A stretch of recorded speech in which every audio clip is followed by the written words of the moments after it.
রায়নন্দিনী ইসমাইল হোসেন সিরাজীর বিখ্যাত বইটি নিয়ে আবারও আপনাদের সামনে হাজির হয়ে গেল। মতভেদ আছে বঙ্কিমচন্দ্র চট্টোপাধ্যায়ের দুর্গেশ নন্দিনীর বিপরীতে লেখা এই রায়নন্দিনী বইটি।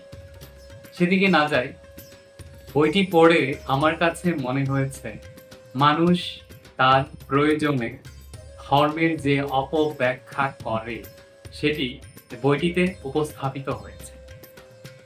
এক পর্যায়ে আপনি দেখবেন স্বর্ণকে যখন হরণ করার চেষ্টা করা হয় তখন হরণকারীরা ইশাখার হাতে পরাস্ত হয়।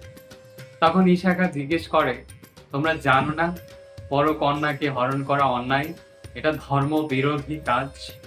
তখন হরণকারীর একজন বলে, প্রয়োজনে হরণ করা যায়, আমাদের মহারাজা সেটি বলেছেন।